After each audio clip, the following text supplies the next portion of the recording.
Seems like everything's good now. In the top left, as the blue Zerg, it is QB.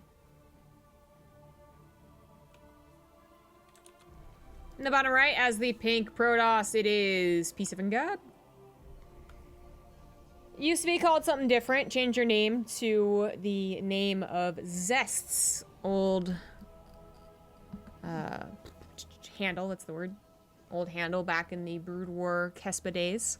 He was P7 Gab, then he was Wookiee, then he was Zest. So glad he picked Zest. P7 Gab wouldn't be bad either. We'd get to constantly talk about what exactly it means, but Zest is fine, better than Wookiee. P7 Gab, when translated, if it's like, you know, P, then the letter 7, then Gab. If you say it in Korean, it can be translated to, like, I bathe in the blood of my enemies or something like that. So it's pretty hardcore. It's pretty cool. But it is kind of weird upon first look, you know, for the new people in StarCraft. They're like, what the my name is that? It's stupid.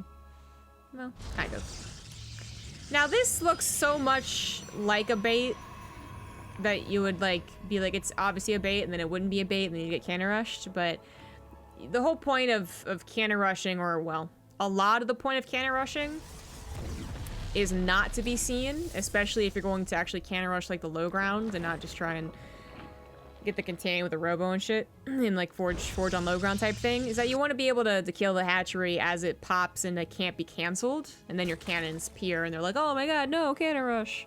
So that was kind of obviously a bait, and QB didn't really fall for it.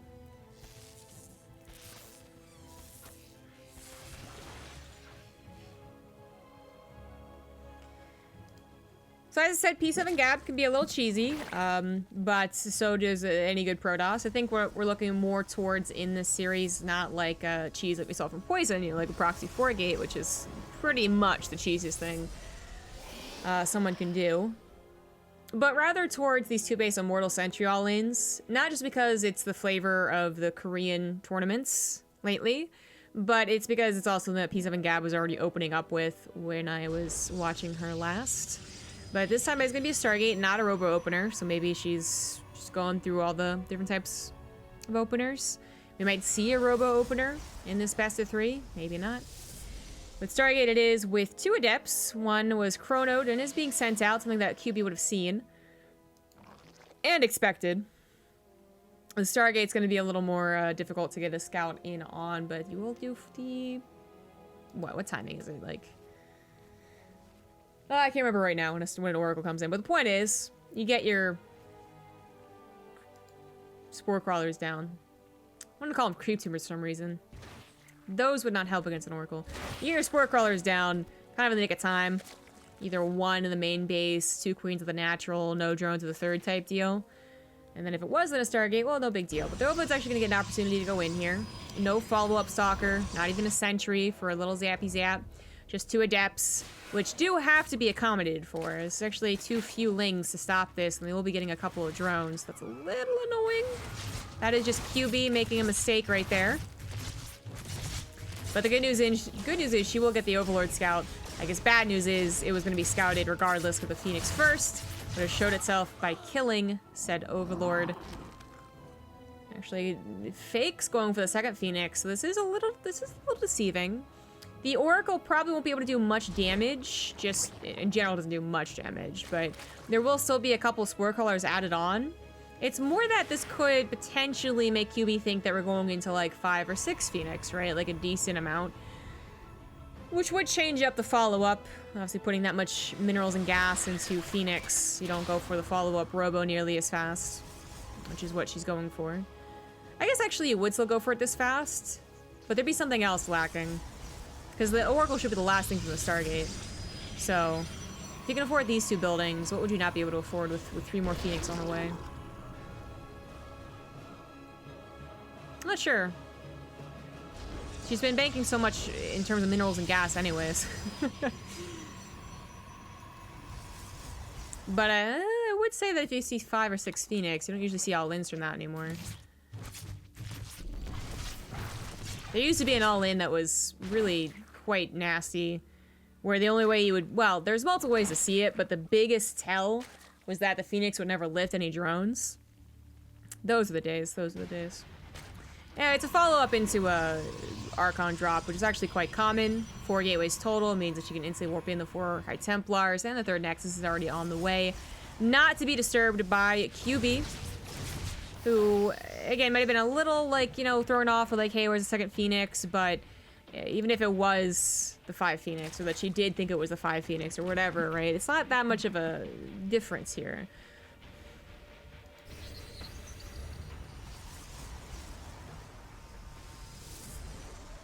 Would have thrown out the Templar Archives? I mean, you wouldn't really go into a 5 Phoenix and then follow up into a Archon drop. But, regardless, I'll compare notes later. She did see that I was a Phoenix and an Oracle. And perhaps was a little expecting of the Archon drop. She just have a couple of roaches here, but not in position. Wasn't scouting around for the Warp Prism. If she was, she didn't find it. Here comes some backup queens. The roaches come down as well.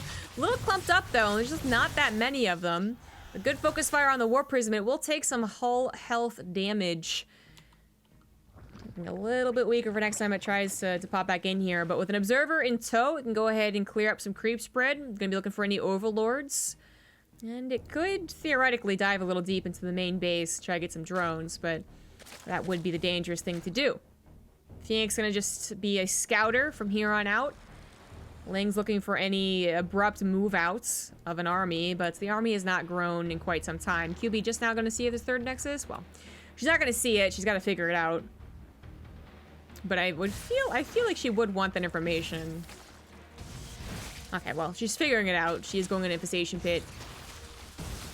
Already at 65 workers, and a 4th base already on the way. Archon gets a little low. And everything's going to be hunky-dory. Spore Crawler is repositioned, since they're not really going to be used as anti-Oracle anymore. What is this infestation pit for? I guess Swarm Hosts. Going right into those Swarm Hosts. Getting a later +1 missile.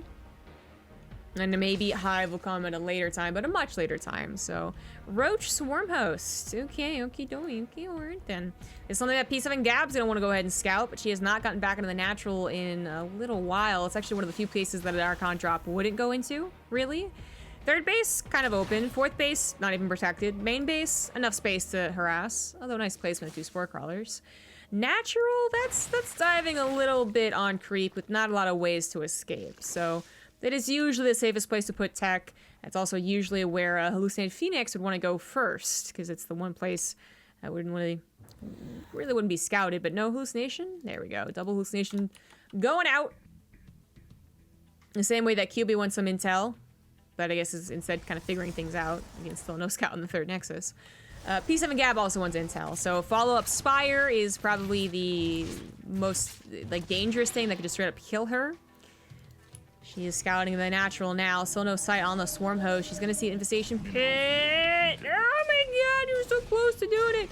So she hasn't seen the Swarm Hosts, I don't believe. She is kind of prepping, though. Oh, now she sees the Locust, so there you go. Well, there you go. And they go right for the Nexus. Shield batteries are already done, though, just as preparation to defend the 3rd against many things, and they are all used. You have to actually click on the shield batteries and click on the Nexus to shield that.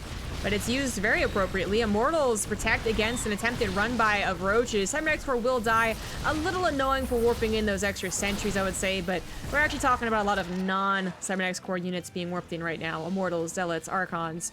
You still do want to replace it, of course. So not a great first start there. That actually was really well handled by P7 Gab, despite the late notice of the Swarm Hosts. I guess maybe the Warp Prism saw the Swarm Hosts, and then she had started prepping with the Locusts, but for the Locust, because now she had, like, this is a really decent setup. Again, she had the shield batteries thing just from the get-go, but then she was adding a bunch of cannons. The Warp Prism being already available is a great start to dealing with Swarm Hosts. You want to get the harassment, you want to get them out of position, and occasionally, if you can find them and either kill a Swarm Host or two, that'd be amazing. You can also force them to use their Locust at an opportune time, which is exactly what she wanted to do. Now, QB was smart, only used a couple, so she still has almost the entire Locust wave. Oh, hold on. Don't lose a Swarm Host now. Oh, this is awkward. This is real awkward. Real awkward.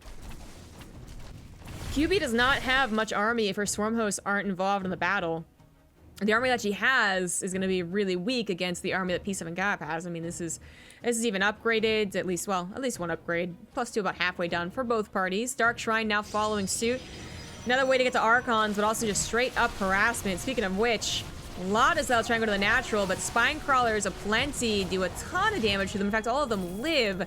Nicely done. Swarm was even helped a little bit of Sin City there. More Spine Crawlers on the main base. Very aware of what people do to take care of Swarm host play, and that's usually use a Warp Prism to try and do something. You build a bunch of Spine Crawlers, hopefully your Swarm hosts never find out, your bases are never attacked, you don't lose any economy, and you can really make things work.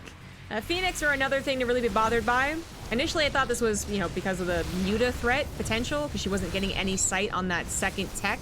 She didn't know what was happening. But now actually being used to try and lift the Swarm host when available. There's no anti-air. We don't have Hydras. Lots of Ravagers being morphed in right now. They don't take the extra damage from the Immortals, but they are a little weaker on that health pool, and they're not quite done yet. Most of them do pop open, and that's going to be a lot of Corrosive Biles going through this choke. I don't think P7 Gab's going to want to try and test that.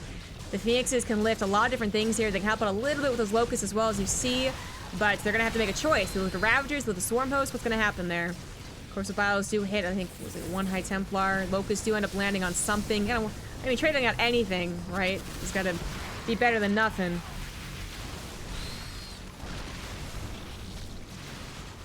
Good kiting with the Ravagers. Let's not forget that Ravagers also have increased range, so they're actually doing a decent job against these Archons through the choke. But here come the Storms, something that hasn't actually appeared in quite some time. The Locusts are almost ready to go, and all she needs really, I think, is one more Locust wave and keeping these Ravagers alive, but that is getting dangerously close to not happening. So many Storms have gone down. The Immortals are punching through whatever health is remaining from said Storms. Here come the Locusts, though. Are those going to be enough? The Warp Prism, nothing to actually tear it down. The Corrosive Biles have already been used. So many Zealots, but actually on top of a bunch of Locusts, this might still be a hold by QB. This is so damn close. Behind this, P7 Gap has gotten a 4th base. She'll have to replace a lot of expensive units. All those Archons, the Storms will have to be replenished, and the Immortals have to just simply be reproduced. That is a hold, but a damn close one. QB has a lot of minerals and gas, but so does P7 Gab. I think it's more of a larva problem right now. Okay, she just used a lot of her larva. She saved all 4 of her bases, but did lose workers, I believe, in the process. Or, actually, she might have just...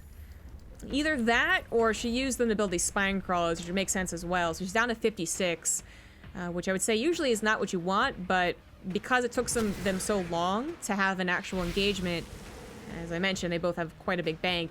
Gas is now the problem, though, and she is identifying that and trying to fix it. Decent creeps through the middle of the map, something that the Phoenix can't really help with, active tree tumors, but they are taking care of Ravagers that probably shouldn't even be here. P7 Gab is doing something that's so, oh my god, so dangerous. This is, that is greedy. You're at barely 120 supply against a Zerg who, okay, you don't know their bank, you don't know their life, you don't know them, but if they do have a bank, they're usually capable of remaxing very quickly, right?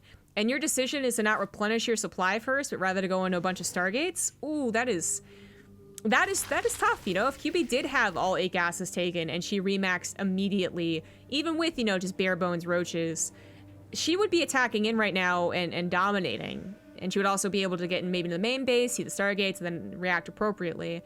But, hey, I mean, if you get away with it, you get away with it. P7 Gab not having to deal with an overwhelming amount of roaches and Ravagers, a lot because QB was gas-starved, and then the Phoenix are picking off so many of her Ravagers, it wasn't worth it for her to continue forward. Makes a lot of sense. She's going to be able to get away with it. And QB does not have anything against these carriers. She's not going to scout for them either. This Ling might accidentally see something. I mean, she's seeing an increasing number of Phoenix, but that doesn't, you know, really... It doesn't automatically go into carriers or Tempest or whatever late game there is, right? Good use of the Swarm host. Going to instantly snipe that Nexus. Very good use as most of them even get away. A couple probes go down. Maybe an Archon? Nah, not quite. Oh, here come the... Oh, man, that Dark Shrine was built so long ago. Kind of forgot about that. But the DTs were stopped just a little bit short and did reveal themselves on those drones or Lings or whatever the hell they were. On that drone? Singular? Please? No? Not gonna do anything? It's fine. That's cool. Revelation does help, but doesn't... expect the Spore Crawler to be on the front line, so Oracle loses its life. Spire is now on the way, so QB will have an option against the carriers, but she won't have the... Okay, well, there's the sight on them. I do believe that's the first time she saw the carriers. I do believe so, but she just... I mean, what does she do against them? She has to wait for the Spire. So right now she has to buy time. But how do you do that? The army's already moving out. Swarm hosts are constantly being seen. Okay, there's a revelation. Finally disappears. Straight for the Spore Crawler, but luckily an Overseer was made here. We'll have to rebuild that Spore Crawler, but I'm worried about rebuilding the entire base. The army is here, and QB doesn't notice it. Alright, she was paying attention, but she doesn't have anything against the carriers. She's gonna go after the ground army, which she can take on. Locusts actually do get a little splashed by that storm, but otherwise get a good concave on all those Archons, instantly take them out. Are stopped short of actually reaching those storms, but again, like, she still has to buy even more time here. Infestors are now on the way. Timed out really nicely with the pathogen glands. 5th base is under attack by some zealots, but QB has been very good about making spine crawlers. Well, lots of storms prepared. Even the Phoenix lifting up whatever they can, and just, again, like, nothing actually hits the carriers. If there were 20 Hydras coming in from different angles, this is laughable. This is dumb by P7 Gab. Her supply is so far down, no ground support, but there's not 20 Hydras, there's not 20 Corruptors. There are about to be 17 Corruptors with 6 Infestors to help out, though. And P7 Gab might be overstaying her welcome, but she does take out all of those expensive Ravagers. Roach is now going to try and make a break for the 4th base, and they might just be able to get it alongside the Locust going for maybe the 3rd or the Natural. So QB gives up 1 base, but still has 4, and now has a decent army to tackle those carriers, of which P7 Gab is putting all of her money into. She's not really making anything else on the ground. Roaches decided to just skip dealing with the shield batteries and the cannons, but unfortunately, despite denying mining for a little while here, are going to lose their lives to DT. Here comes the main battle. The Corruptors go in. They are target firing on those carriers, but decide not to. Oh boy, Infested Terrans are so damn good against air, so they take out a lot of those interceptors. How many Corruptors were lost before the fight actually ended? 7 of them for the 3 carriers.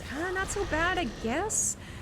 If the Infested Terrans had come out, you know, a long time ago, first and foremost, then that's it's actually a very different fight. That's again, a bad fight for P7 Gab, but they were a little late. They still had to pop from those eggs, you know? Good use of Burrow. I did notice Burrow being researched and didn't really think much of it. Also being used to hide the Swarm Host. No Observer in P7 Gab's army. DTs are still here to defend, but QB is microing quite well. Oh, but then Burrow's in range a little bit of that cannon. That's kind of the tricky thing going on right now. Locusts are going to be used, and then again with the Burrow, no Observer, no Revelation. They get away with that. They shouldn't be. Finally, an Observer's on the way, but the Natural Nexus is going to be... Well, it's going to attempt to be saved, but it's not going to happen here. Not even close. All the Locusts take care of it, and then maybe a cannon or 2. I got that 1 cannon.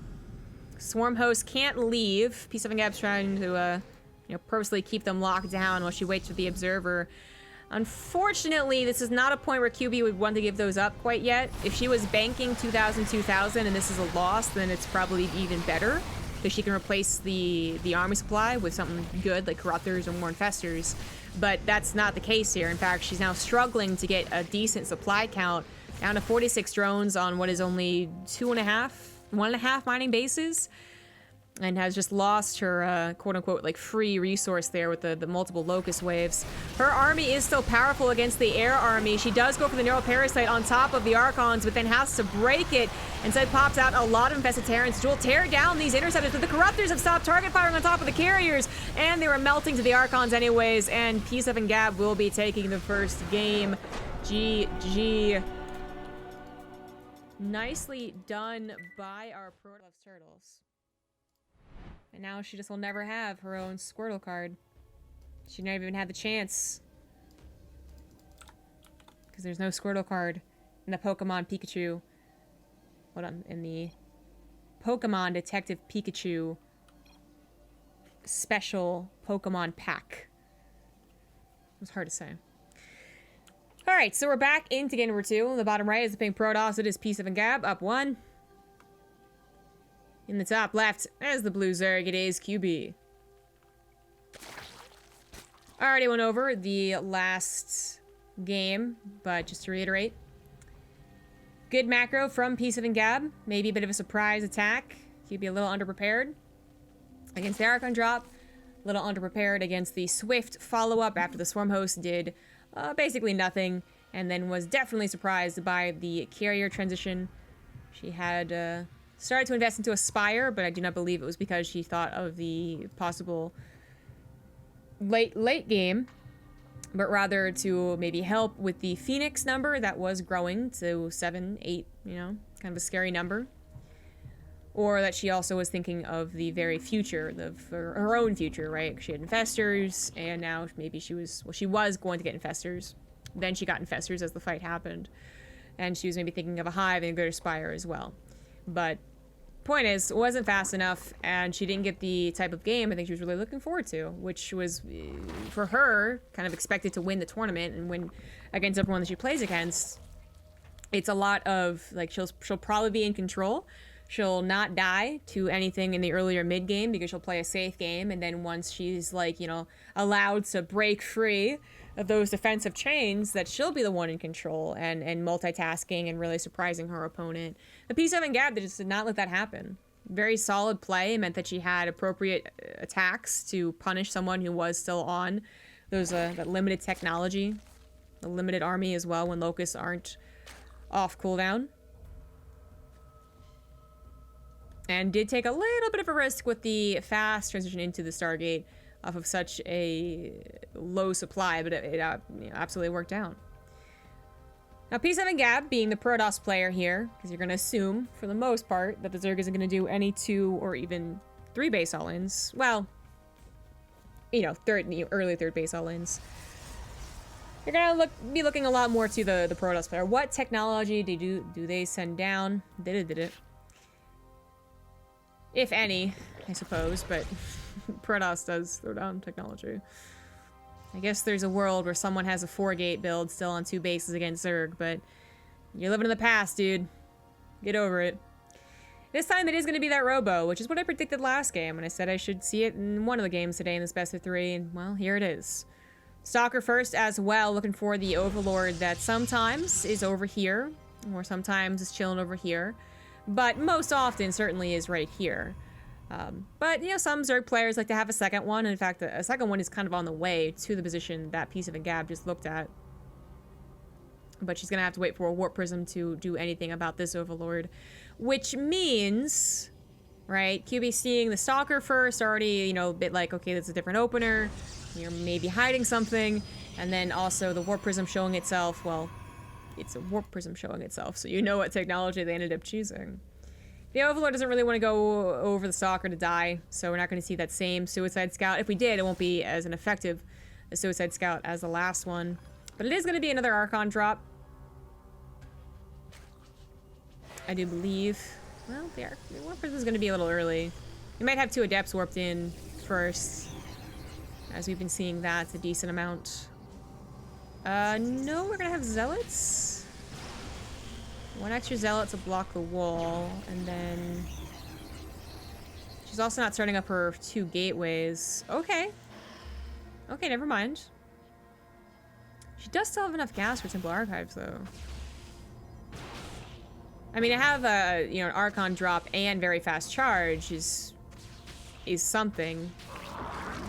But it isn't, it's not that. Nope. Not that at all. Not getting any additional gases of the natural. So I guess that was the first sign that it wasn't going to be into at least a lot of Archons.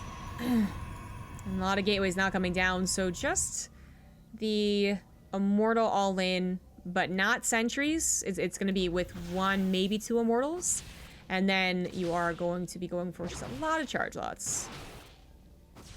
Wow, okay. So not only did she not have gas of the natural, but she also just took the probes out of gases in the main. So, like a charge lot all in, except with the addition of the Warp Prism and the Immortals, which might make it look like, with the Warp Prism especially, it might make it look like an Archon drop. And the Immortal pops out, again, you're not thinking towards a charge lot all in, but it absolutely is a charge lot all in, and unfortunately, by taking her probes off of gas, yeah, she gets saturated faster on the minerals, which is what she's going to be using, but she also just showed it to QB, who had that pesky Overlord move through the south side and get the full scout. So QB knows everything, but this game, did QB go for a Roachborn? She did. Why is she making Lings then? Why is she making Lings? Why is she? Oh, because she has no gas. Oh, she wanted gas to put into more Ravagers, not necessarily more Roaches, so she is going to be defending against charge lots with a lot of Lings. Keep in mind, 2 Immortals would punch through a lot of Roaches as well, but I think in ideal circumstances it would be a lot of Ravagers, especially. But you never really get ideal circumstances. For the time in which you got that Scout, it's pretty good, but maybe there's a world where she even got a faster one. Somehow, somewhere else. She's gonna make do with what she got. 5 Queens in the front lines as well. Lings will help surround the Zealots and let those Corrosive Biles rain down from above. They're gonna go right on top of that War Prism, which is already weak from the Queens. And while the Lings do get sliced and diced, it means that no more reinforcements. All you gotta do is kite, kite, kite. Ravagers should be protected by the Queens in an ideal scenario. Zealots do get hit by the Corrosive Biles once again, and this is going to be a hold. And they made it even a little bit easy. Maybe even a little bit of an easy hold. 2 Immortals gonna try and crab walk their way back for a follow-up all in, but getting absolutely demolished like that. Not touching the economy, barely touching the Ravagers. Should really be focused on the last one. Come on. It's a very bad sign, but QB getting a little overzealous for that last Immortal. Does lose another Ravager. Does lose another one, and another one. I do think she ultimately holds, of course, but that's one of those things that does sometimes get tricky, is that you start to think you got it, and then suddenly you don't have larva, or you run out of Ravagers, and here comes another War Prism, and then both Immortals live, and you know, Ravagers are in a lot of times the key to victory. They were a great addition for Zerg players in Legacy of the Void. But as I said, I think she still holds. It just it was a little bit of a reach there. Mass charge lots, though. It's one of those things. If she gets the surrounds, if QB doesn't have the larva or the gas, right now she's having a larva problem because all the Queens are on the front line, I guess, then Zealots do overtake Roaches. Is that actually going to happen here? Oh, this funnel, come on!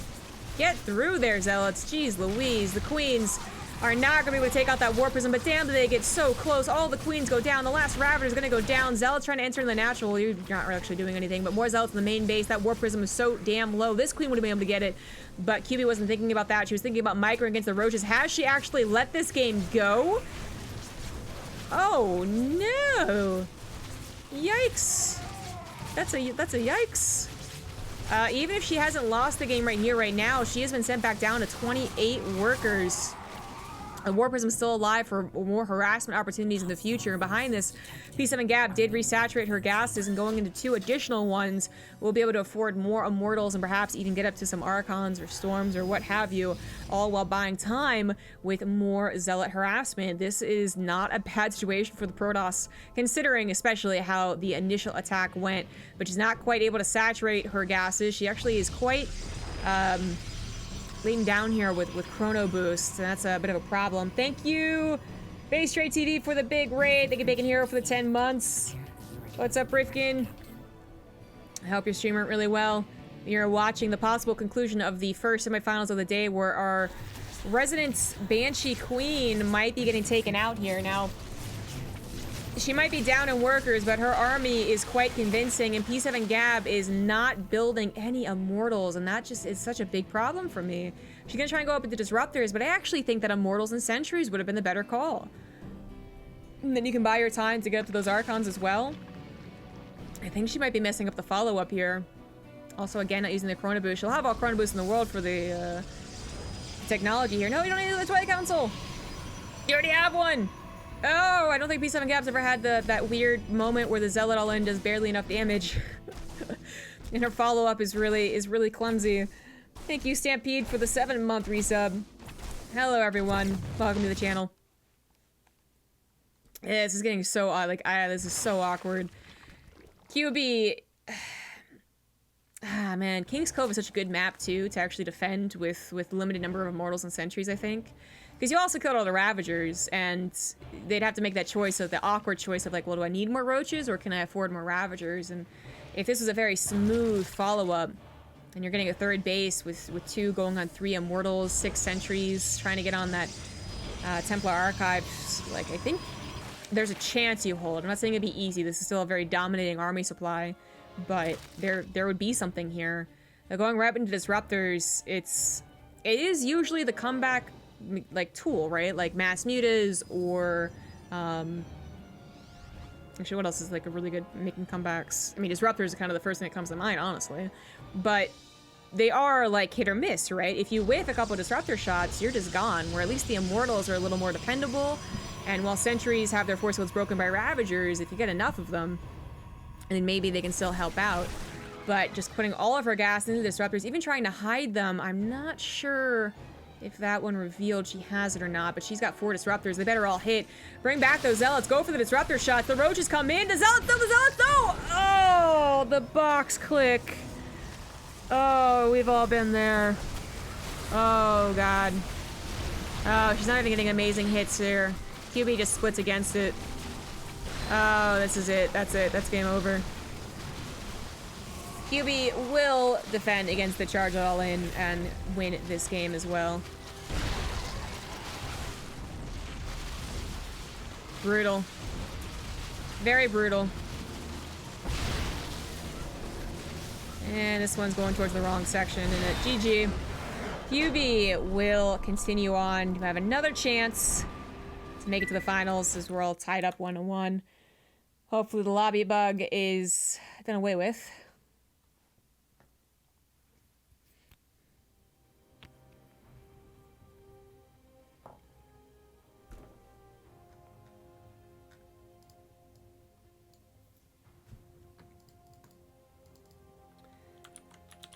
P7 Gab with the attempted all-in. A little bit, it could have been really, really, really sneaky too, which is the unfortunate thing. If there wasn't the second Overlord coming in, or if she had not pulled the probes out of gas, then I think it's still a deception going on. The mask is still intact, you know? Because she didn't see the mass amount of gateways, and it's possible Templar Archives is the natural, not the main, because those are the things that were missing, that were actually supposed to be scouted.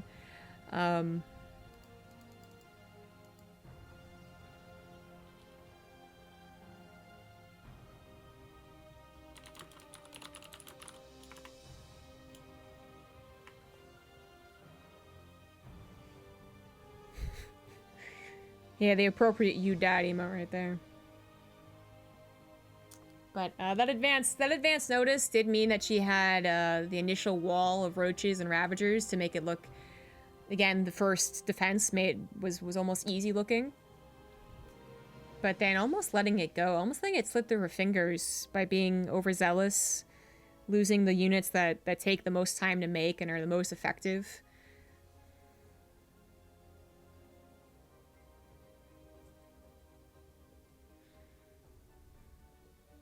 Those charge that all-ins can be really, really tricky. And at the end of the day, that was still kind of what that was, right? Charged all-in despite the Immortals.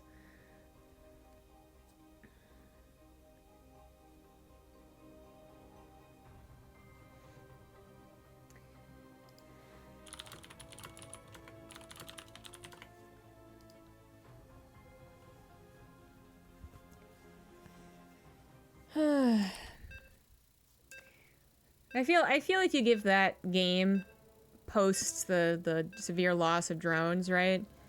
If you give that game to a pro, pretty sure they can make their way to a victory for the Protoss' side. I feel like they could have done that. Because if you give it to them when the Zealot attack is starting to snowball a little bit, they immediately go back into gas mining, get 2 gases. They immediately start making Immortals again and building up sentries probably. All the while harassing with the Zealots. But P7 Gab just had I think it became increasingly clear that she didn't have a plan after the Zealot attack. And that she eventually settled on the Disruptor plan, but it wasn't something that she has done before. Hence the awkward second Twilight Council and the not very smooth macro. I mean, to be clear, we have been seeing that QB is the stronger player overall. A lot of times her macro is not messing up as much, but I guess we have more important things to talk about. Who even cares about intros anymore? I'm gonna adopt the intro only for the first game of the series, I think. It's gonna be a cannon rush, but what is happening here? Oh, it's cannons and gateways. Okay, wait. I thought it was Gateway then Forge, but I guess I haven't really... I don't do these builds, so... I thought you you put the gateway down and then the forge back at home. But I guess it's forge gateway. All right. So it's not a cannon rush as we would really know it. It's not the cannon rush on the natural to go like, hey, haha, gotcha. It's not the cannon rush that eventually leads the contain and the immortals. It is the cannons to support the zealots that will be coming by. So now this is key. So in the first game, right? I believe the first game of the day, well, of the game, not of the day, of the series, there was a fake pylon. And I was like, well, that's totally a bait. And QB's not really gonna fall for that. This time it's real. But the Overlord sees that it finishes, sees the probe go back as well, and that's still advance notice to dealing with this. You still can cancel the hatchery. So you know it's not the type of cannon rush that's looking for a little cheeky, you know, early game win. There's macro game behind it. She figured that out anyways with the Overlord about to see nothing at the natural, but she should know just from the way this has been set up. And her choices, unfortunately, are limited to canceling the hatchery. She would not have been able to get a good enough surround on the cannons building right here. So that's going to be the start of the attack. I'm pretty sure you get a follow-up, don't you? Like Cermonix cores? So she's getting the gases, so eventually we'll see a follow-up tech somewhere. But Roach Warren was immediately slapped down as soon as she realized that it was a real attack. Gas as well. You're going to always need 2 gases when you go up to Roaches. QB decides to go for another base at the gold. In fact, her opponent's gold. So she will have some mining, but also an ability to attack into her opponent's base without being seen. And that is something that Piece of and Gab's going to have to worry about, but unknowingly. She might not have noticed that the drone left. It looks like she's looking for it, and she's looking for any drones, hatcheries that could be up and running, but this would be one of the last ones she checks.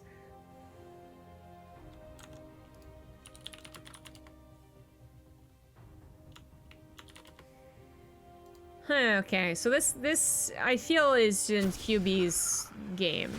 I do. Regular zealots aren't going to be that great here. They should not get any source around on the Ravagers. That was the only thing that could have gone wrong there. 3 Ravagers will be able to deal with that with the kiting, and then eventually deal with the 1 cannon. Just 1 cannon too, so very easy to deal with. What can get problematic is if they continue with the cannon aggression and then eventually get the Stalkers. The Stalkers can help poke and prod any building spine crawlers, and they just run back to the cannons, and the Ravagers have to do even more of a dance. But this has been... This has just not looked like what I expected it to look like. It's like the TLDR here. It doesn't look very good. Even though it's an attack I've seen before, I feel like the execution is not what you're supposed to be doing. But again, I do not personally do any sorts of these attacks. So I'm unsure as to what exactly she was supposed to be putting where and at what times, but this has gone really, really quite badly. An attempted proxy robo doesn't work out as the gateways are depowered. She realizes that another base has in fact been taken, but can't really do very much about it. The gateway's depowered. He doesn't worry about these anymore, so she's just go ahead and defend this base. And then by defending this base, she's already close to her opponent's base, so why not just go ahead and attack? Just go ahead. I guess the drones will lose their lives a bit before the Ravagers can save them. And maybe the Ravagers even won't. You know what? The hell with those drones. Who cares about them? QB might be able to get her natural back anyways. Her actual natural back. And QB is going to be going for the throat here. Natural is going to have 1 shield battery, but that shield battery doesn't do shit. What's it going to protect? The pylon? Who cares? Ravagers go to the main base, and there are no defenses. P7 and Gab playing an amazing first game of the day. With the macro game, the super late game, but then tries to be a little too cheesy on the following 2 games. 1 Ravager will die, but we'll get so many probes from this. We'll eventually get that pylon. That is 1 pylon powering literally everything. All the probes go down, and that is GG. P7 and Gab not going to cause the upset today. QB does take the series back, and will advance on to the finals. Or almost doing so anyways.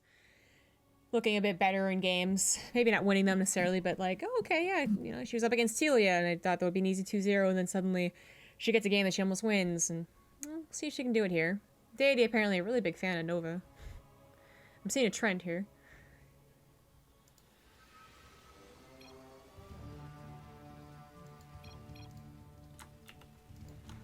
In this brand new best of 3, in the top left, we have the Red Terran Deity. on the Psystorm community team. In the bottom right, as the orange Zerg, we have Aiba Nydus, the Wii representative. Just kidding. She's our admin. And also a pretty decent player.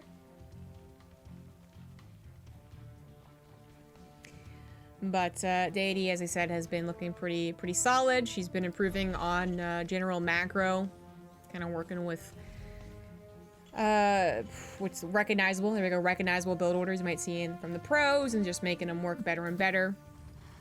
Has some pretty good multitasking as well, but does, I think, weaknesses include maybe skipping on the barracks timings as you would need to. You need to get those barracks down immediately, and then eventually letting the multitasking get a bit better of her, and lacking on the macro. That's honestly what seems to differentiate between like all the Masters leagues, right? 3, 2, 1. The big jump for me between Masters 2 and Masters 1 was getting the barracks down as soon as I had 300 minerals at any given point, so it's 1, 3, 5. So I think that's what she mostly has to deal with. Aiba, same thing, right? There's a couple of macro mistakes here and there. Of course, we're not watching pros. When you watch pros, the nice thing is that you can almost always just purely talk about their strategy, right? Or their micro, or their decision making. You don't have to worry about their macro a whole ton, but it is obviously an influence there, and it's certainly an influence in anything below professional. So you'll see moments where, like, they should probably have been in the lead, but big ol' supply block, right? Aiba has another thing going for her, though, which is she does have some odd builds. She's not afraid to cheese, all in, Nydus Worm, totally. And she does seem to know the players in the tournament quite well. Would make sense as an admin, but she also just likes to, watch the tournament and play against them. So she does seem to sometimes have some nasty build orders to what her opponents usually do. And Deity might be one of the more standard, in these best of threes you've been seeing, right? Because start off with a poison game, a poison series. She might be the player that is standard, the most through all 3 potential games here. But we'll see. I don't want to, call her out yet. It's actually been a month, like a month, maybe even 5 weeks since I've cast a Banshee tournament. I missed the last one due to traveling. We had Ragnarok stream it. I believe co-casting with Telia. And then, I don't remember if it was 2 weeks prior or not. Starport's in a very interesting position, but it looks like the factory does intend to go onto the barracks.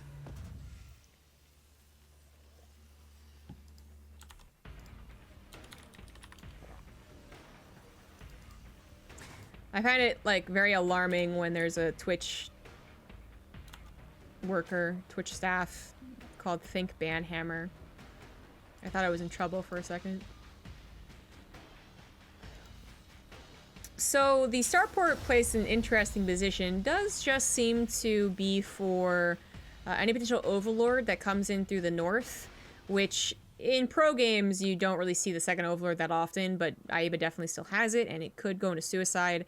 It would get killed by the Marine before it got all the way to the left side, and if a Ling were to be pesky and come up the ramp, I guess it would maybe not see it either.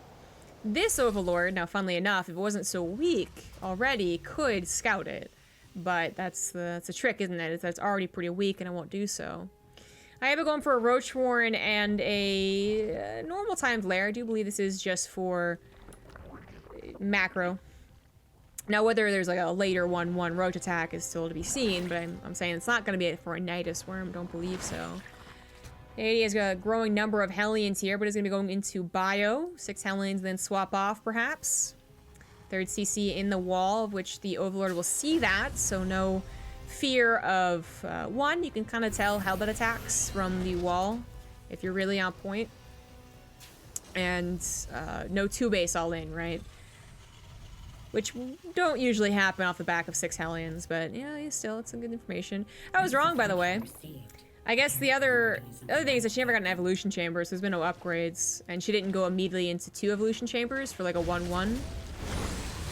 So without that, I guess it does make sense you go into Nydus Worm, but I just wasn't expecting it. That was a pretty well-timed lair. It was like 350. That's totally normal.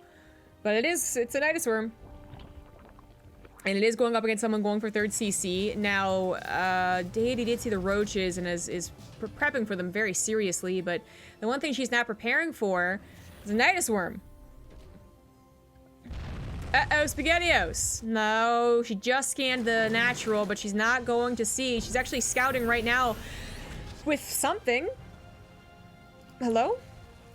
Oh, because she did actually see it, okay. So she does see it. That's a little awkward of Aiba to let happen, but she was scanned anyways. So she's getting the tank into a very defensive position, but then... Wait. So she didn't see it. Oh, this is so awkward. I mean, a tank's gonna be fantastic here, and it is in a really solid position, but... That could have been firing for a very long time. The second Nydus room is up in the natural now, and that could be a chance to go up behind the tank and kill it. Deity just not expecting this at all. Is in for a really tough time. Thank you, Shark Dog. 58 for the 11-month resub. And thank you for the kind words as well. Liberator sieges up and does get a few shots off. Actually kills a queen. And all the queens start to go down here. 18 SCVs have lost their lives, and they should be pulled back. Pull them back! Pull them back! Your tank's gonna start killing them more than you will. Okay, she's lost 23 SCVs, but she has held. More SCVs could go down in the natural, and by more I mean like maybe 1 or 2. Upgrades could be lost in the natural as well. The tank though is barely in range. They need to withdraw back into the Nydus room, but get the +1 attack for sure. Get it, get it. I think that's all that we'll be getting though. No, don't go for the armor. Just save them. That was a lot of roaches lost. I don't know about that. 27 workers killed, all said and done, but 3 orbitals are prepared, and a decent amount of bio has been left. Oh my god, that's so cheeky. Nydus worm right on top of the tank, so it's not going to get any shots off. +1 melee is now on the way. Baneling Nash is actually going to transition into Roach Baneling Ling. Nydus worm is going to pop, but it doesn't even have that much in it, so maybe just hoping for another stim there, as we're not quite on star... Wait. Oh, I was going to say, wait, no. She definitely had a starport. Well, we're not on starport production yet, right? No reactor on the starport, and medevacs would have to be out to make an attack, but like, especially so because of how weak these Marines are. It turns a little awkward. Deity only on that +1 armor. He's gonna be matched by the +1 melee. He's gonna try and catch up on those upgrades, but also making an armory though, so should be on the awkward 2-1 situation. But only going for a single evolution chamber, it seems. Yeah, we'll just have to be permanently behind on those upgrades. That's not, in a very weird way, right? Like, upgrades are almost always a big deal, but they're a bigger deal when they're on top of when they're like a kill shot upgrade, so literally like a +2 on Liberators, for instance, right? Changing the kill shot of Stalkers is a really, really big deal. Where +1 is meh, it's just on the way to +2.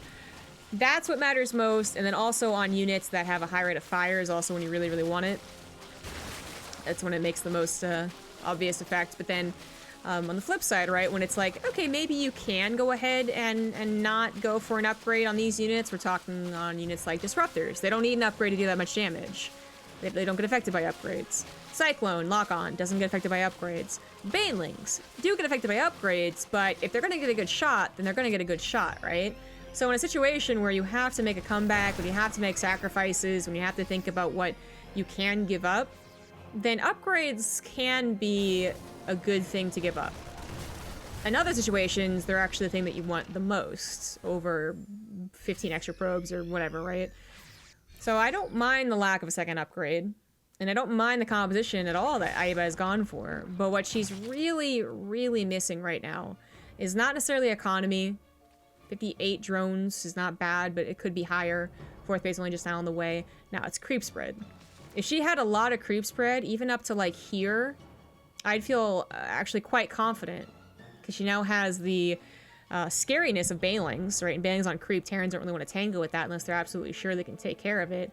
She also has the Ravagers, well, what I assume will eventually be Ravagers, that, there we go, that they just simply, their goal is just never die.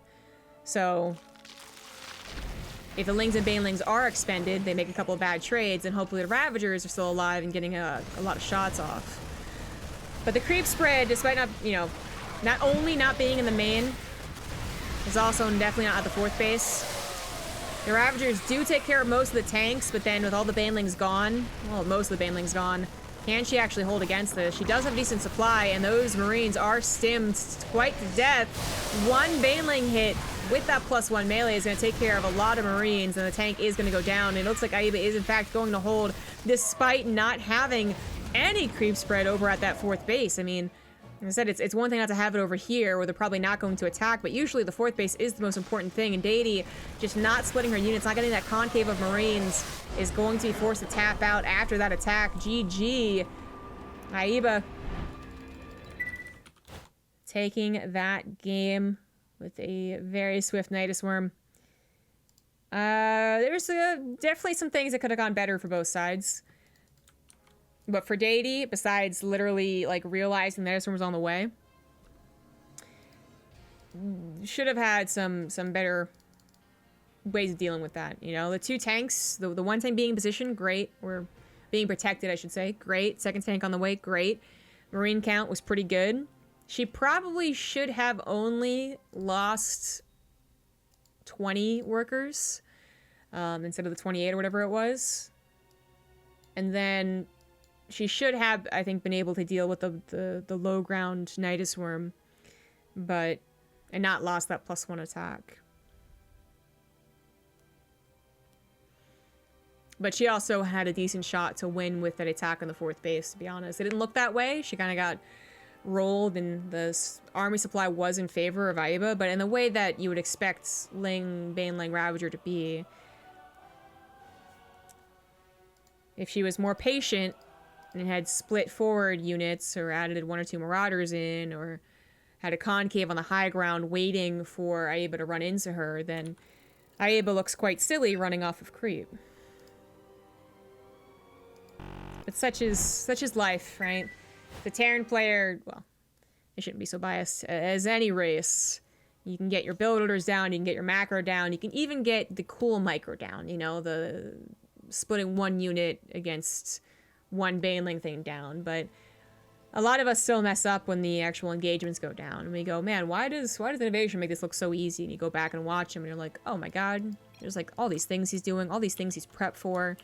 Oh my god, he's already anticipating this surround. And then that's the next thing you have to work on.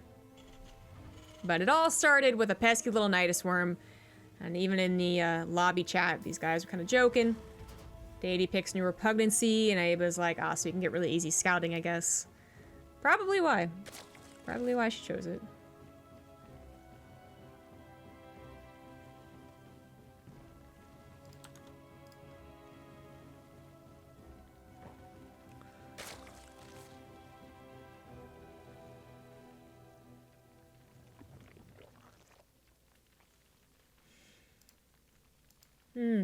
Throat's getting a little sore.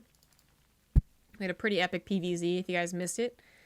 You guys kind of came in, if you're all from Base Raid TV on the raid, you guys kind of came in, that was the 2nd game of the PvZ. The first one was actually quite good. That last game, not so back and forth. Deity just couldn't really have any impactful attack. Because there's probably, like, give that game the Innovation, and Innovation wins with the attack on the 4th base, but let's just pretend that we don't do that on a daily basis, and say that it's probably a case where she would at least gain some things, right? She would take out all the Banelings, she would destroy the Ravager count, she would kill the 4th base, because Aiba thinks, oh, I just have to get this up, and then she takes the lead and goes to a 4th base, and all this behind it, because that's what she was doing behind the attack. That was not an all-in, and had she had a decent number of reinforcements for the counter, that game still would be going right now. But it is what it is. Lost way too much. Same opener here, Reaper into Marine. Aiba with the very tricky timed Nydus Worm. I'll give it that much credit, right? I was saying how it was kind of a weirdly timed one, but I guess that's kind of almost the power of it, is that it is along the normal tech timings. So a Roach Warren at that time, yeah, it could be used defensively. You know, just for the macro game. A Lair at that time, yeah, okay, that makes sense. Gonna be prepared for a Banshee, is gonna have good time on difficult hooks and whatever. But if you were to notice the lack of an evolution chamber, if you were to notice the lack of drones and not just assume that Aeba was messing up, which to be honest is kind of what I assumed, then yeah, you could tell that maybe it was going to be a Nydus worm. But those are things that are very difficult to fully know. So the scan of the natural was great, and then seeing the Nydus worm in the main was a potentially huge blunder by our Zerg, but didn't actually end up being so. Yeah. Still should have been something that Deity could deal with. Oh well. But I wonder if we'll see it again. I guess is what I'm trying to point out here. Like, there's a couple of things that make it apparent, besides just literally scouting the Nydus worm, but it is kind of a trickier one to tell. And if you are at a position, if you have the arrogance like I do, apparently, to be like, okay, my opponent's just not droning as hard as they should be. Like, they're the one that's messing up, and then you realize, oh no, they're actually all-inning me. Well, that's, you know, it's still on you. It's still you and your arrogance. Looking for the Overlord. Did end up actually getting it.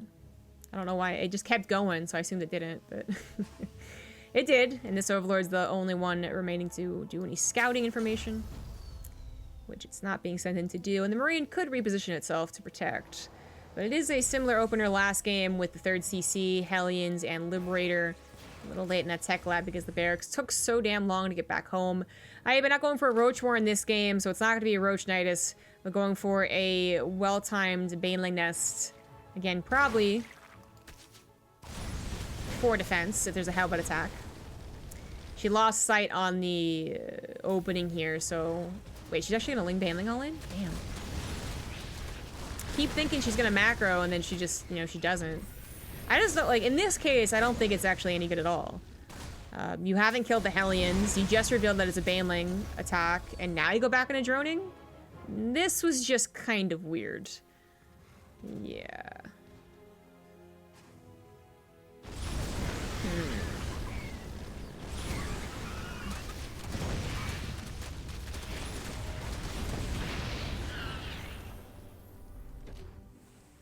So that's awkward.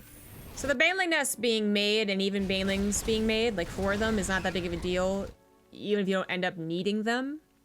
But Aeba made extra Lings and just straight up lost the Banelings, doing absolutely nothing, and that's kind of brutal. She did go back into droning, but at an even number even still, it doesn't feel so good. 1 upgrades on the way for our Terrans, Stim about halfway done, on the way to tanks fairly quickly. It's one of the reasons she had a tank at a nice time last game, too, is that she, all things considered, went rather quickly to a tech lab on the factory. There's definitely different ways to follow up as a Terran player. That's awkward. When it comes to what goes on which add-on. Not something that you're paying attention to too much unless you're really getting high up there in the leagues, right? And also, as a player, I guess you're not really paying attention because, well, how often do you get an Overlord in at this time? But Aeba did, so if you believe you can do it, I believe in you. Double Evolution Chamber lair. We had the Roach Horn added on, but... Well, the lair's not done, actually, yeah. Well, we'll see if she actually goes into roaches. Right now, it's getting that drone count back up. She had such a huge lull in production of workers. But she was even down. Right now, she's down 11 workers. That's pretty bad. Now going to more of an even number, but still not where you would really want to be as the Zerg player. You're supposed to have that time where you build a decent number of queens, maybe about 20 lings, and then should you feel anything suspicious on the way, maybe then you build banelings. But you don't really want to make any more lings than that. You don't want to build any banelings if you can help it. And you are just like hitting the drone key over and over and over again.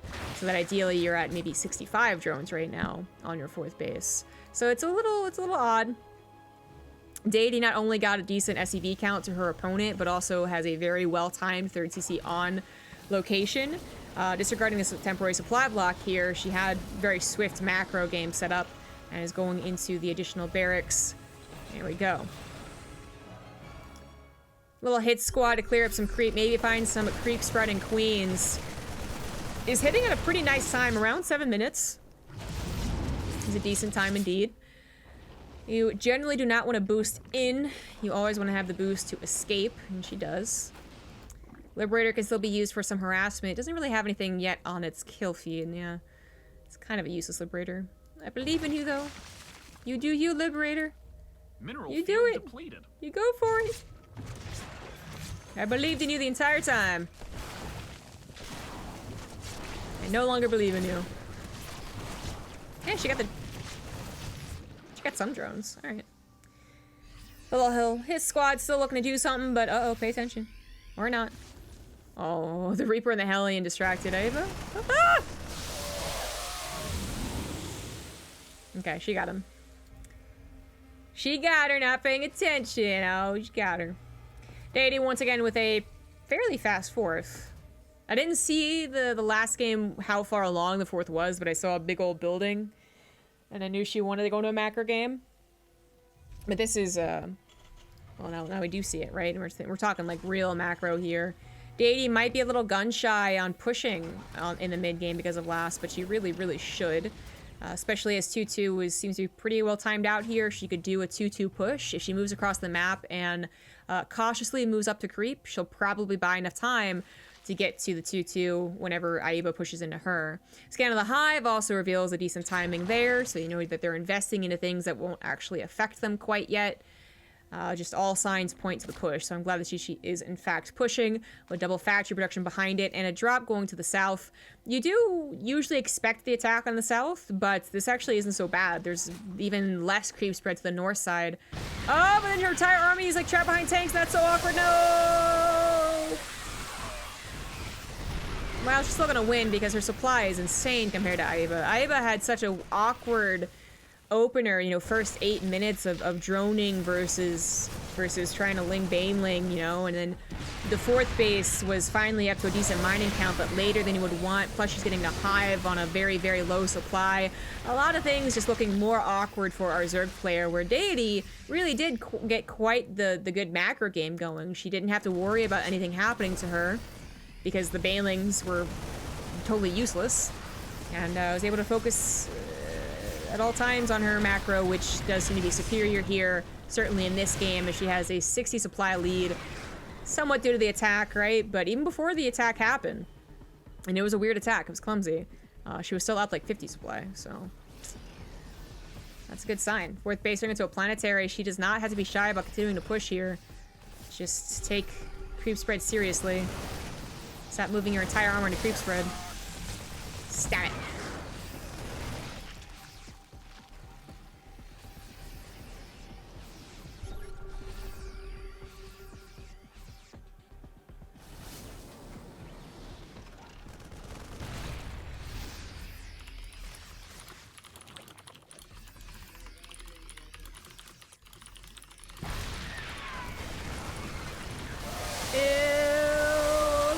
Creep, but just so much supply. There's the tap out. GG.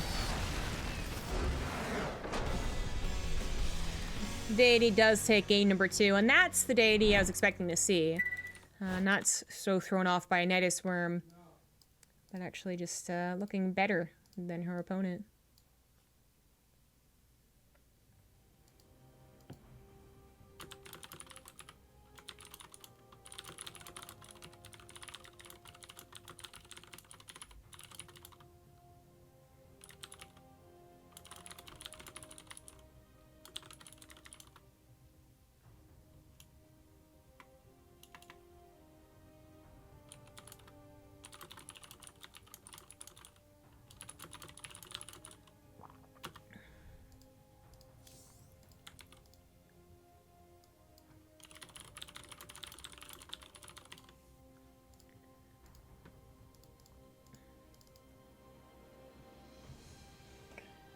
Last map of the series will be on Cyber Forest.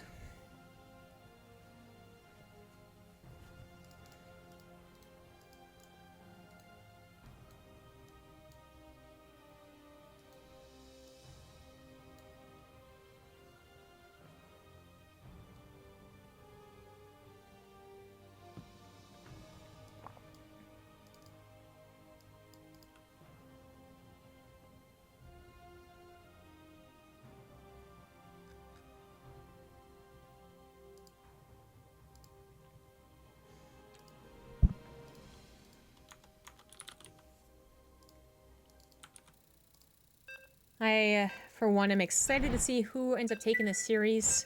We've had both of them show their strengths. Literally was first game taken with Aiba's cheese, Nydus worm.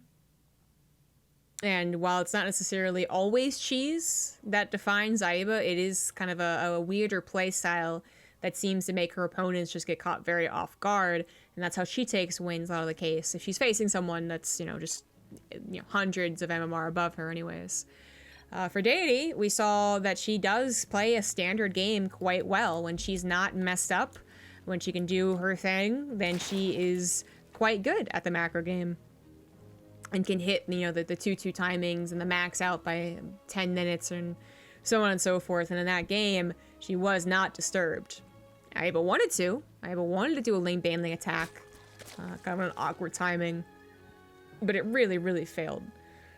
And while that does set a Zerg back, they have to change up their plans. It also started to highlight, I think, just the macro that was missing. That is missing from some of the games we see from our Orange Zerg. So, again, the extremes, right? You put Cyril in that position where he wants to do a lane banding attack, even if it's not a fully committed one, to bust on supply depots, maybe get a surround on the Hellions if you can, or just catch them like way out on the map, not being able to protect their SCVs. If he does that and he fails, the macro behind it is usually still pretty damn good, so that minor loss of 4 lings and an unnecessary 5 larvae used on lings doesn't actually end up hurting him as much as it hurt Aiba. To be stuck around 120-ish supply even towards 10-11 minutes is very bad, even when you are trying to get up to a hive pretty quickly and you expect to be at a lower supply. I mean, 120 is just kind of extreme, right? So there was a lot of points where there was just you zigged when you're supposed to zag, and that means for Zerg, you're army making when you're supposed to be drone making, and vice versa. And you end up having an awkward feeling game if you ever play Zerg, and then you just look very awkward as well from the outside perspective. If you actually play Zerg and you're in that position where you're dealing with Hellions and a Liberator and a second Liberator, and also you forget, you get supply blocked, and then your queens die in the front lines, and then all these things happen, and individually they're not so bad. Even all together, maybe they don't do a whole lot of damage. But what they're doing is setting you off so much that your droning really starts to just lag. The macro mechanics of the Zerg actually kind of annoying in a way, right? Not just in the obvious way of, hey, I have to choose army or economy, which is very, very difficult, especially when you're still kind of figuring out the game. But it's also, you don't get to queue up any units, right? So, while no one's macro game is easy, when you really consider how good people can be at this game, I would say that the Zerg is always like the most difficult, because to remember to hit that drone key as soon as a larva pops it's just different than queuing up a second SCV while you go macro somewhere and then coming back and doing it again. Ideally, you never queue up SCVs, that's true, but it is something you're capable of doing without so much problems, whereas I think for Zerg, it's very easy to miss the larva pop for 10 seconds, to miss the natural larva pop, right? The one at a time thing for 5 seconds each. It's just very different macro. Anyways. Just TLDR, it can make things awkward for the Zerg player, more so when they do something that's weird, or they get something weird done to them, which we're not really expecting to happen from Deity. She might throw in a Hellbent attack if she's feeling a little out there, I don't know. But I'm thinking she's gonna save that for QB in the finals, of who she'll probably feel very overwhelmed against, and she feels the need to do something weird.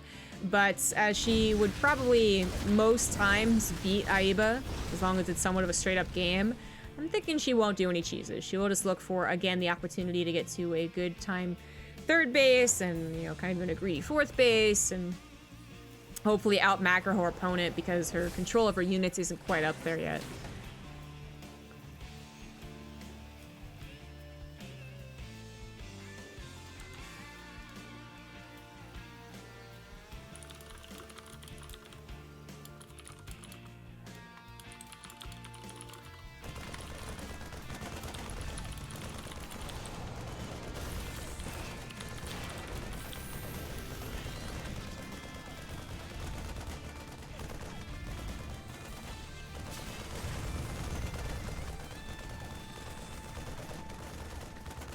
Overlord gets a scout in on, guess what? Totally normal stuff.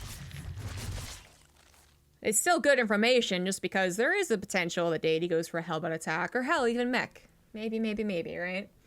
But it sees everything as normal. Aiba gets a bit later Baneling Nest than what would be appropriate if she was afraid of a Hellbound attack, but as far as, like, just having Banelings, right? She's gonna be fine on that. She doesn't need them, but it's good to have the Baneling Nest. She could have waited till later, but whatever. Liberator sieges up in a spot that doesn't actually do anything. Awkward. But a Spore Crawler has not been prepared quite yet, so drones will go down if they're not careful.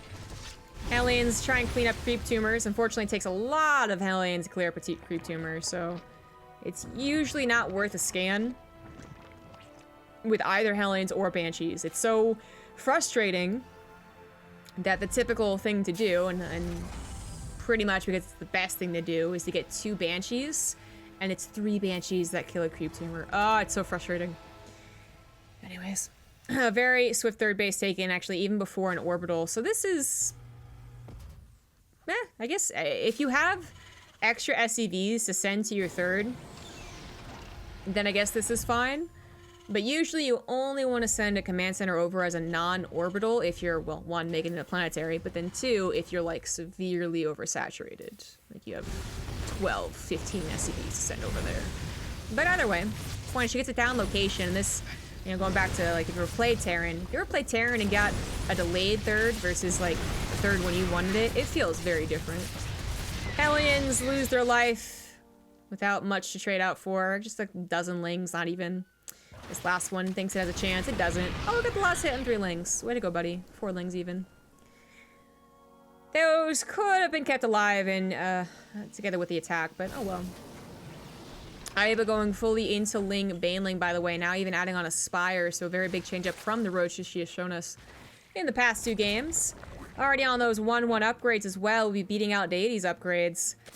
Infestation Bit also on the way, so what are we exactly going to have here? The Spire could be for like 7-8 mutas, a little bit of harassment, hoping to keep Deity back at home while she goes up to a hive with an infestation pit. But maybe she's already thinking towards Greater Spire. Timing happens that you could go for a Spire as you go for the hive, but you know, whatever. I don't know exactly what she's planning yet. Just guesswork here. Not a lot of creep to clean up, so easy peasy on that. Then you find a couple drones, you target the hatch for a little while you can. And get out of there with losing 2 Marines, not too shabby. Actually, 7 drones went down. Although meanwhile, you have a set up 3rd base that's getting a little oversaturated, but the 4th base is on the way even before 8 minutes, very quick. It looks like that Spire was indeed the idea of a Greater Spire with the hive. So again, like, if you start a Spire with a Greater Hive, they basically have the same production time, so you can almost immediately go into a Greater Spire with the Hive. One of them's a bit faster, but I don't actually know which one. So I'm pretty sure. But the point is that it comes out so nicely together, so that's what I was expecting. But she does use the Spire, at least for a few mutas, and then, well, literally a few. Okay, there we go. Okay. So 7 mutas, that is enough to signal, hey, I'm going mutas, right? It's also enough to help tear down the medevacs, but besides that, if you really start talking about dangerous muta counts, like 13 can take care of some drops on its own, like 1 drop at a time on its own. 20 can start really just taking down missile turrets, can take down even double drops on its own if it catches it fast enough. Those are the serious counts that keeps a Terran pinned back. But 8, or what, she's going up to 11, that is kind of just, hey, I'm going mutas, please don't attack me, and also, please don't harass me. I could deal with your drops.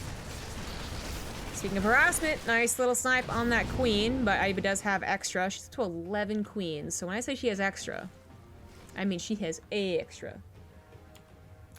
Damn. This isn't the finals? No, this is the second semifinal.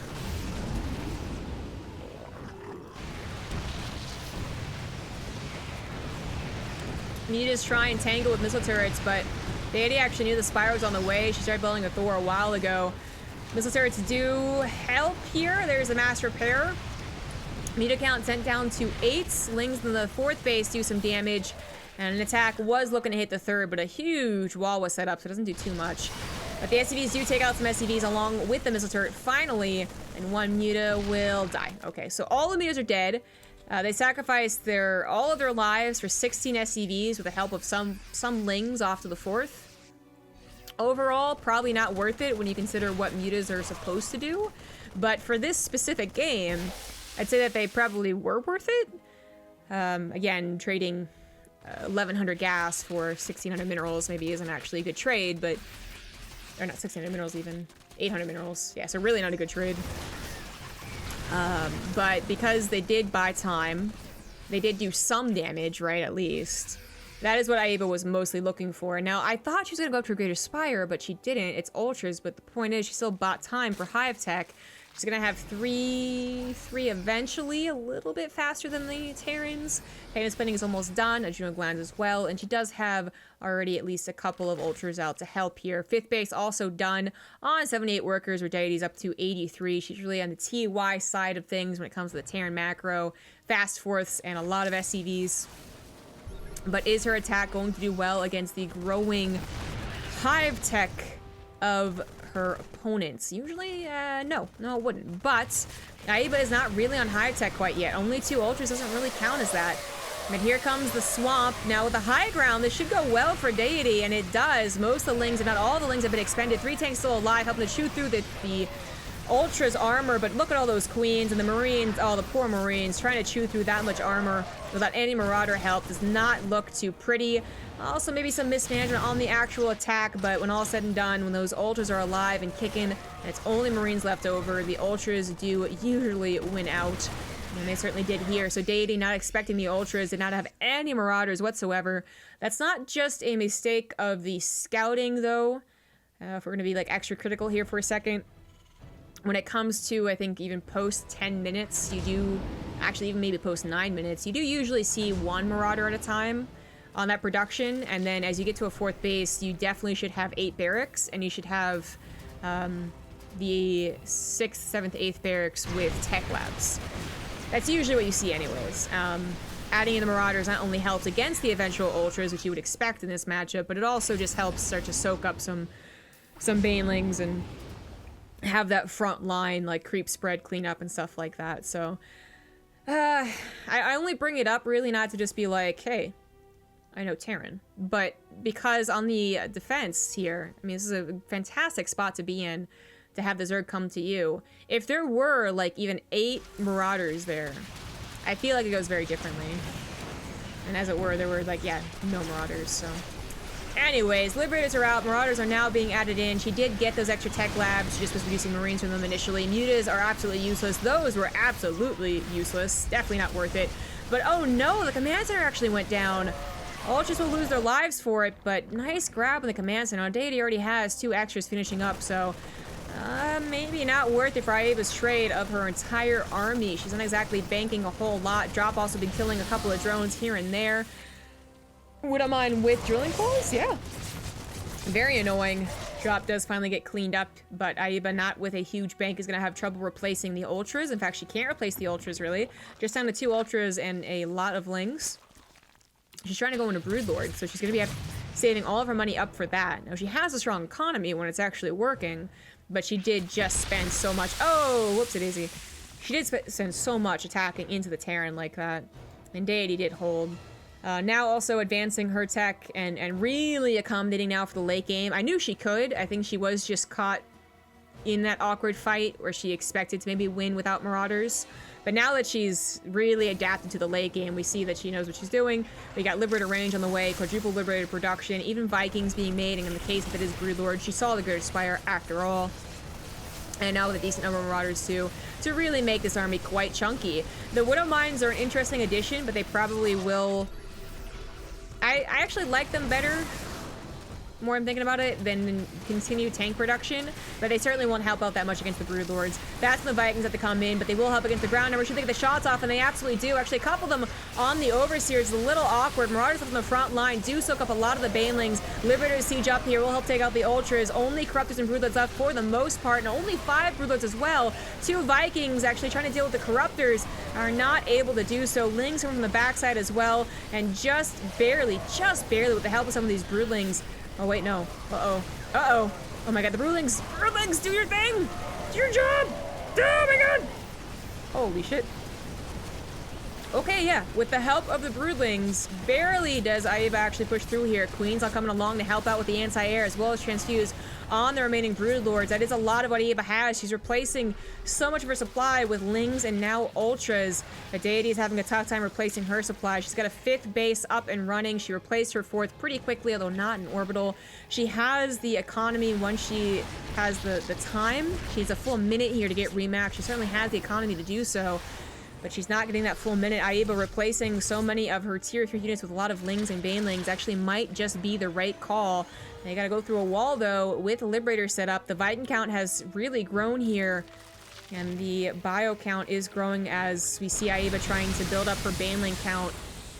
It's all about the timing. Deity went from 140 supply now up to 170. That's a lot more comfortable. Viking count can take on the Corruptors if the Queens can't help, but the Queens are helping. Eventually run out of transfuses, and the Marines even come forward to help as well. There's too many Vikings in a concave as well. No spellcasters here from our Zerg player. That could have been really, really helpful. The Lings and Banelings come through, but they're going to be going through Marauders trying to hit those Marines. They just don't do so, but the Marauders are all gone. The Ultras come through. They broke through the Liberation Zones. The Vikings, they take on the Broodlords, but what about the Ultras on the ground? They're going to be kited back and back and back to a planetary. And that will be the hold, along with a wall here. Just need to buy some time for the bio production to click in. Maybe Resiege Liberators as well. That's exactly what she does. And Deity will barely be holding. Even Woodamine's helping out here. All the Broodlords will die, but behind this, Aiba does have 7 bases, is about to take down one of the orbitals here. Lift! No lift, but at least she saved this one. And that should be another orbital. This one is a planetary, something that Aiba, I don't know if she knew about before this. It looks like she did not. So that's a bit of a letdown for her. If Deity was still on 4 bases, then she's definitely won this game. But 5 bases, that's different. Whoo, that was really, really, really close.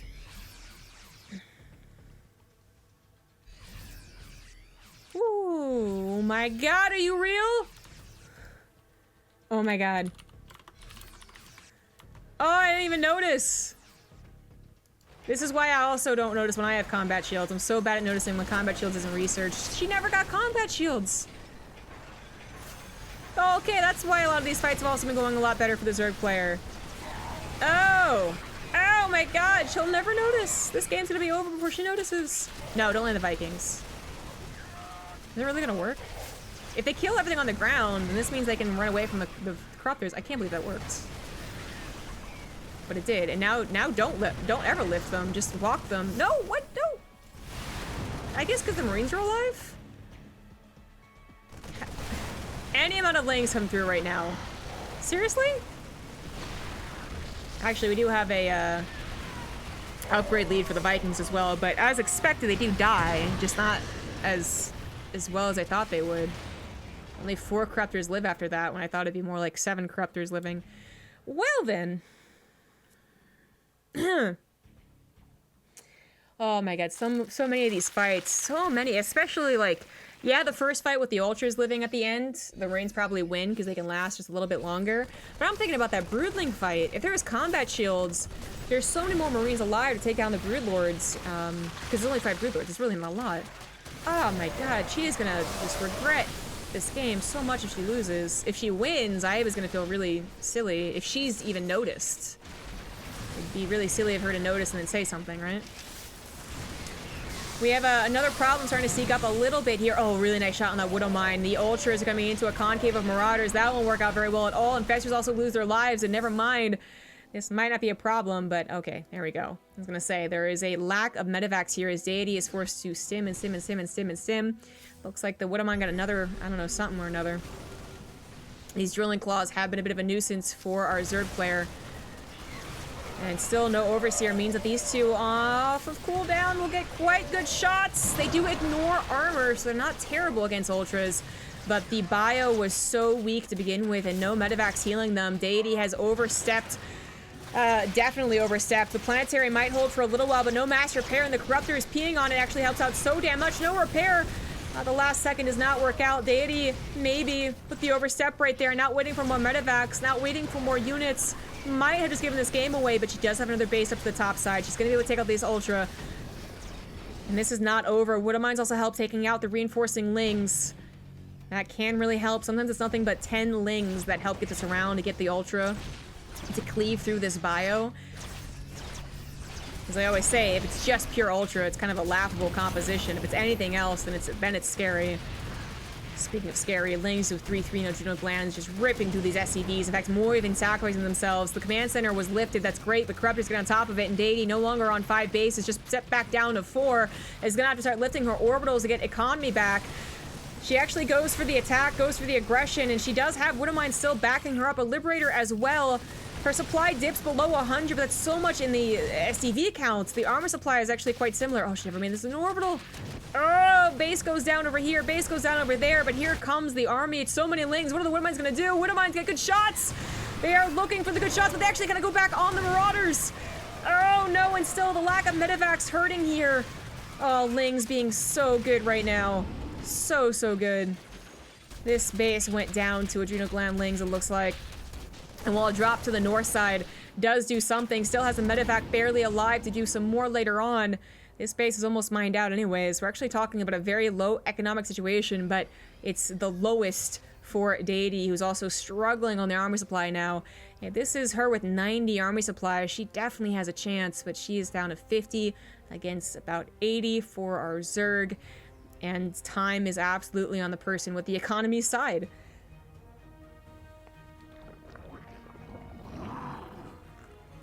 Combat shields is, there's so many situations here, especially against the Lings. Now, to be clear, oh, that sucks. That hurts. That hurts my jellies. That's only gonna make sense for people who actually watch Detective Pikachu. Oh, what am I? You're gonna splash back on low units, aren't you? Or you just won't even hit. No, the Prepper's like the worst thing you could have gotten. GG. Oh my god. Oh no.